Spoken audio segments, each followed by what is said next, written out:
Hello, ladies and gentlemen. This is Brendan Lee from thebrendanlee.com and Sportive Consciousness and Skill Worldwide, founded by Peter Rawlston. Welcome back. In this video, I want to talk to you about changing people.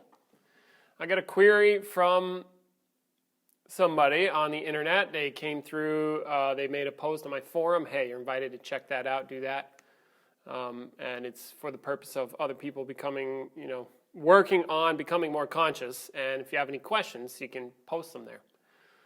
But basically, from what I gather, I did a little bit of digging. From what I gather, the question is something like, well, I got some feedback from somebody else that I'm trying to change them. They don't like it. What do I do about that? And then, is it wrong to change somebody?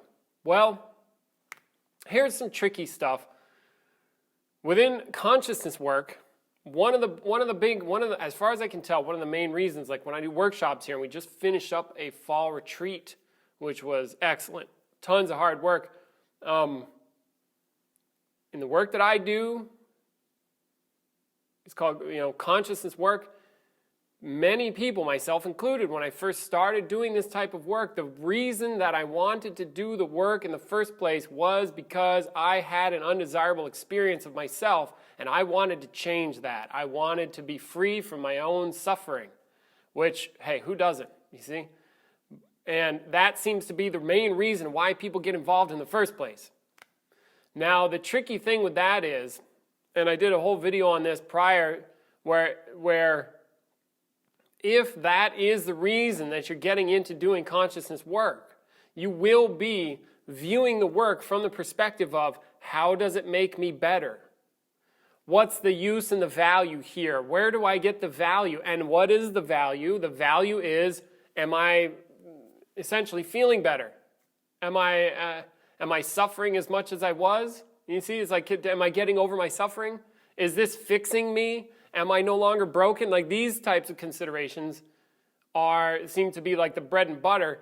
And the bitch of that is when people do consciousness work coming from that, and as far as I can tell, most people they're looking for a solution to their problems. They'll miss it, man. You see? So when I say that consciousness work doesn't make you better, it doesn't change you, that is not the goal. The goal is to get you conscious. Now, as a byproduct, there may be a byproduct of huge personal change and what you would call personal growth, but that is not the intent. The intent is to get you conscious. And I want to invite you to make a distinction between becoming conscious and fixing yourself. You see? And again, unfortunately, most people, they come at this work from that perspective. I'm broken. I want to fix myself. Now, the point of the video here is somebody's asking me, well, is it wrong to change somebody? Or should I do that or not? Now, from the perspective of consciousness itself, or, this type of work trying to be honest, one grasp, what is changing somebody? See, if I'm trying to change somebody, likely, I want them different than they are. Now, I can see coming from a perspective of wanting to help people, and I want to help people do their life better, it's useful to consider and be careful, how am I determining what's better for them? And even before that, first of all, is that something they want? In terms of changing people, one of the first things to grasp is you can never change another person. The only person that can do that is them. There is no force on this earth. If they're not willing to change, they're not going to change. If they're not willing, they won't do it, period. Maybe you could torture them and force them to do something different with their mind, but that's a bit extreme. We don't do that. But in terms of just like normal everyday, okay, but change them to what? You see? Usually it's like we see change usually as like, I am this way, I'm going to add something to me, therefore that will be a change, whereas I don't have that as like a change. That's like an addition to what's already there. There's nothing fundamental that changes. It's just, oh, now I have a new behavior, now I have a new something else, I'm fancy here, I'm stronger, I can think differently or whatever. That's not a fundamental change. That's just like sort of adding more material as if on top of the self-framework that already exists. Now, if you want an actual change, it's useful to consider the framework itself. Now, and then again, getting back on track here, if you're going to change somebody else, they got to be willing, first and foremost. And, I have in the past been in such a way with others where it's like, oh, I'm trying to invite them to change or invite them to think differently, invite them to do this, but more and more I let people do their own thing. It's like your life is your life. That's as if the stance I take.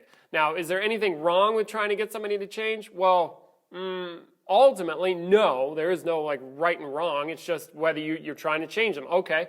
Do they get mad about that? Okay, they get mad. You try to fix them, they get mad. Well, then that's what you got. Or, you try to alter how they think and they don't like that, okay? Or you try to alter that how they think and then they think differently. Okay, cool. Right and wrong is, I think you'd be better served grasping the nature of right and wrong itself, and then you can consider.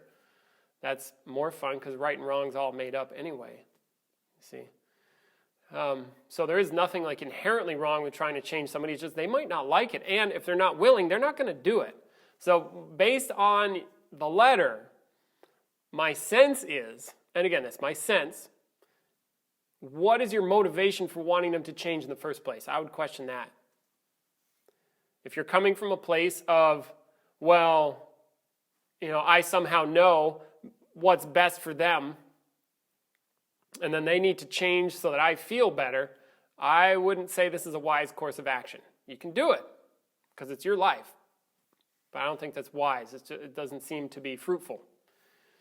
And then the second thing is, did you get their permission to work with them in these ways? It is useful to ask people permission, or ask, are you willing? Do you want to change? I see that you have something going on. It looks like it doesn't serve you. Is changing something that you want to do? Is it okay if I work with you in these ways? If not, I wouldn't worry about it. That's just me, though. You can do whatever you want. Yeah. But then in terms of getting somebody else to change, I come to the same thing. Like, why are you doing it? What's going on with you such that you would even want to do that in the first place? Now, I have hung out with many different types of people, and then sometimes it's like the behavior that they have, I don't agree with their behavior, so I might invite them to consider differently. But here's something. If I am making my feeling good contingent on them acting a certain way, that's not going to work. You see, then it seems the motivation to get them to change is just so that I can feel better about myself in the day-to-day. And that seems to be disempowering. And again, you can do that. It's just I don't recommend that course of action. It does not seem, again, fruitful. And the place where I'm coming from, if I'm trying to change them so I feel good, it would be useful to acknowledge that, for one. Be honest about that. Is that what am I up to trying to get somebody else to change? Is it really for them? Or is it just for me? And probably most of the time it's for me, not for them. Now, okay. So that's on getting people to change. And then I would also refer to the quote from Jesus I hear tell, remove the log from thine own eye before attempting to remove the log from thine own eye before attempting to remove the sliver from thy brother's eye. You see, handle your own shit first. And it just may happen that if you change yourself, somebody else may recognize that and naturally want to make a shift for themselves without you having to say something to them. But just based on the way that you show up is now different, and they take note. People do take note of that stuff. They go, oh, you changed. Huh, what's that about? And then maybe. But then again, and then in terms of getting people to change, now that's a whole nother. So say you've questioned your motivations, you got clear about that. Say you've asked them, they're willing. Now, how do you actually get them to change? Now that is a whole nother study in terms of, what do you do with people to get them to make a shift? Now and then change what exactly? So it's useful to get clear on what it is exactly that it is that you are changing. So one aspect, okay, behavior, you can change behavior, but does that change the person fundamentally? Well, not necessarily, because they could be that person behaving this way and this person behaving that way and this person behaving that way, still the same foundation. To me, a fundamental change is when you change the foundation of the person themselves, where they might have a behavior, but it comes from this foundation. Now, you might change the foundation. They might have the same behavior, but it's coming from a totally different place. That I would call a real change. And then what is that? Is that in addition to them? Are they adding something to themselves? But does that change what's there? Fundamentally, probably not. There are many people that I've seen, they do some spiritual work or some meditation. They think it's like some sort of profound change. And no, it's just the same asshole meditating or the same asshole doing spiritual stuff, but they're still the same one. And they think they've changed, but what they've really done is adopted some fantasy or some belief system and say, oh, I'm so changed, I'm transcendent. Yeah, but you're still the same one. See, so then I wouldn't call that a change. To me, change looks more like letting go of aspects that aren't me. Dropping things that I'm clinging to. Oh, I need to be this way, and going, oh, that's not me anymore. Oh, that's not me anymore. So I see change, a transformation. I am in this form. I am not that form anymore. I'm a new form, you see. Transform. Changing one form for another form. But then what do you change into? You see, there's another trap there where people often, they are a certain way, and then they go, I need to be different. So they make up a way to be that's different, but the mind that they use to make up this new way is informed by the original foundation itself. You see, so it is not a change, it is like an ideal. Oh, I should be like this, coming from the same core. And again, that's to me is another trap in this whole changing people thing. It's they might make up some way to be, but that thing that the mind that they're using to craft that new way to be is already being advised by the original foundation itself. See, and that makes a difference.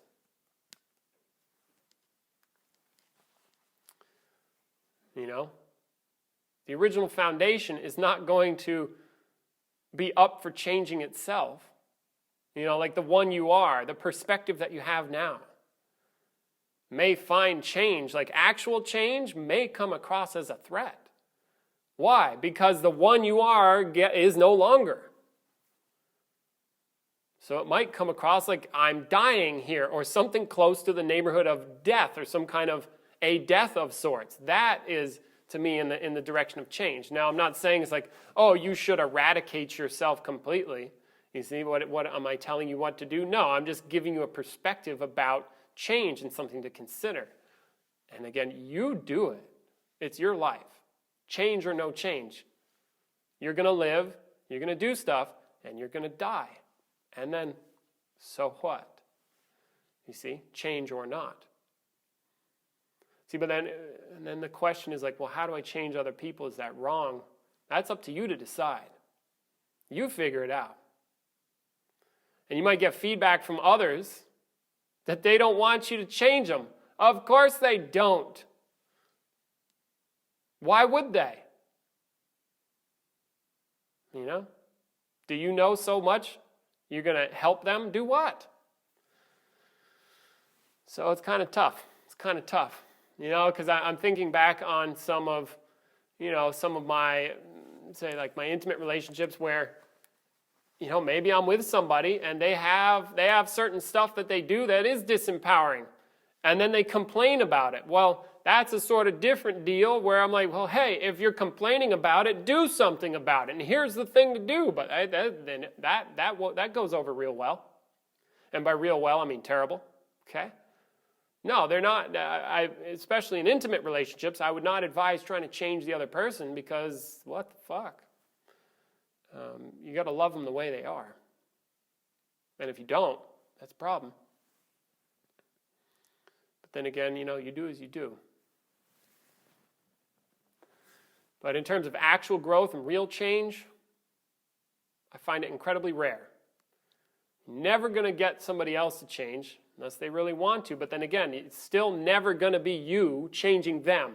You can do stuff like when I do in the workshops. I'll do my song and dance. I will press in a direction. I'll try to get people to grasp things that they've never grasped before. And their mind does all this stuff. They try to go different directions. Go, no, do that, look here, don't here, no, think about this, consider this, and then they have to do it. Like Galileo says, like, I can only show the student the door. They alone must enter. And that is a fact, Jack, Jane, whoever you are. See, you cannot get somebody else to change, but they can. So, anyway. So there's some considerations about change. Do as you will. It's your life. And that's it for now. Hey, catch you later. This is Brendan Lee with Consciousness and Skill Worldwide, founded by Peter Rawlinson. Check out my website, thebrendanlee.com. If you want to get serious, please check the links in the description. I have an online video course. Please buy it. If you want to hire me as a coach, go ahead and do that. If you have any questions, email me. But again, please, only if you're serious, check the links. You know, because otherwise it's just entertainment. Which there's nothing wrong with that, but there's consequences. You know, that's what you get. All right, I'll catch you later. Take care.